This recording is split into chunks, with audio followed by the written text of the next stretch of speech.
Assalamualaikum warahmatullahi wabarakatuh. Selamat pagi, salam sejahtera bagi kita semua. Yang saya hormati, Bapak Kepala SMA Plus PGRI Cibinong, Bapak Dr. Haji Basyarudin Thayyib MPD. Yang saya hormati, Bapak Ibu Guru beserta staf tata usaha SMA Plus PGRI Cibinong, dan teman-teman seperjuangan yang saya cintai dan saya banggakan. Puji dan syukur kita panjatkan kehadirat Allah Subhanahu wa Ta'ala, karena atas rahmat dan karunia-Nya kita dapat hadir dan berkumpul di sini. Tak lupa salawat serta salam kita sampaikan kepada Nabi besar Nabi Muhammad SAW. Pada kesempatan kali ini, saya akan menyampaikan pidato tentang pemberdayaan masyarakat ekonomi mikro di Indonesia. Hadirin yang berbahagia, apabila membahas masalah perekonomian mikro, pasti kita akan membayangkan perekonomian mikro adalah suatu perekonomian yang melibatkan masyarakat kecil dengan modal dan pemasaran produk yang terbatas. Sebenarnya, ekonomi mikro adalah cabang ilmu ekonomi yang mempelajari perilaku dari unit-unit ekonomi individual, seperti rumah tangga, perusahaan, dan struktur industri. Ekonomi mikro membahas tentang alokasi dan efisiensi sumber daya pasar.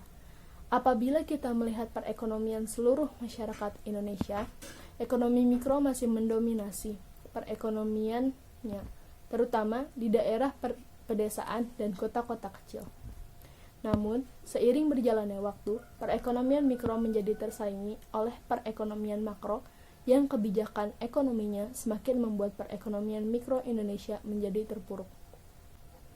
Hal itu akan berdampak buruk terhadap kesejahteraan rakyat dan dapat menimbulkan kesenjangan sosial. Sehingga perlu adanya peran pemerintah dalam peningkatan, penguatan, dan pemberdayaan masyarakat ekonomi mikro agar dapat lebih bersaing dengan lainnya.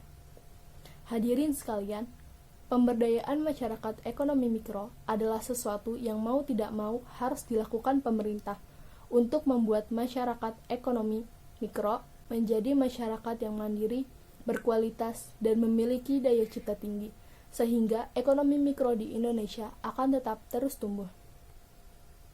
Namun, sangat disayangkan, program pemberdayaan yang sering dilakukan pemerintah itu malah membuat masyarakat menjadi ketergantungan. Padahal, tujuan dari pemberdayaan masyarakat itu sendiri adalah untuk membangun kemampuan dan kemandirian masyarakat. Untuk itu, kita memerlukan suatu upaya yang konkret dari pemerintah untuk memberdayakan masyarakat ekonomi mikro. Langkah yang tepat dapat membuat hal tersebut menjadi kenyataan. Adapun 3 langkah tepat yang seharusnya dilakukan pemerintah guna keberhasilan pemberdayaan tersebut, yaitu: pertama, pemerintah harus dapat menciptakan suasana atau iklim yang memungkinkan potensi masyarakat berkembang. Kedua, pemerintah harus memperkuat potensi atau daya yang dimiliki oleh masyarakat, seperti dengan pembukaan akses ke berbagai peluang dan pemberian modal sehingga masyarakat memiliki keinginan untuk maju dan turut serta dalam program tersebut. 3. Pemerintah harus dapat melindungi masyarakat dengan cara mencegah terjadinya persaingan yang tidak seimbang serta eksploitasi yang kuat atas yang lemah. Hadirin sekalian, menumbuhkan kemandirian rakyat adalah tujuan pokok dari pemberdayaan tersebut.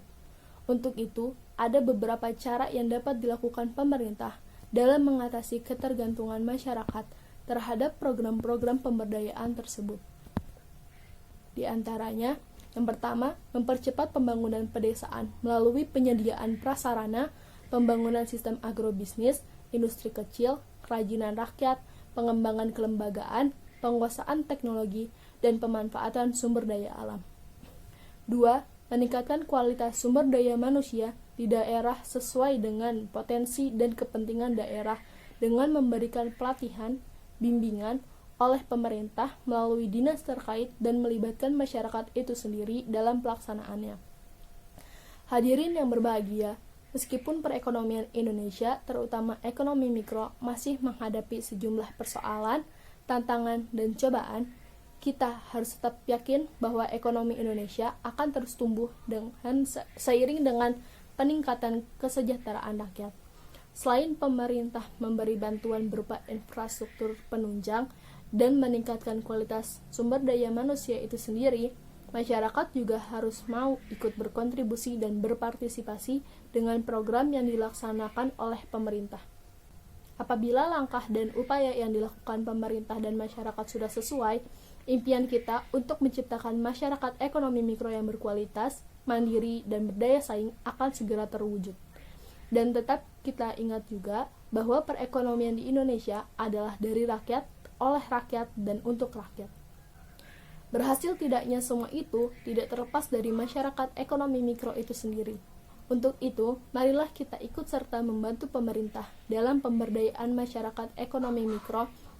Hadirin yang saya hormati, demikianlah pidato yang saya sampaikan. Mohon maaf apabila ada kata-kata yang kurang berkenan. Terima kasih atas perhatiannya.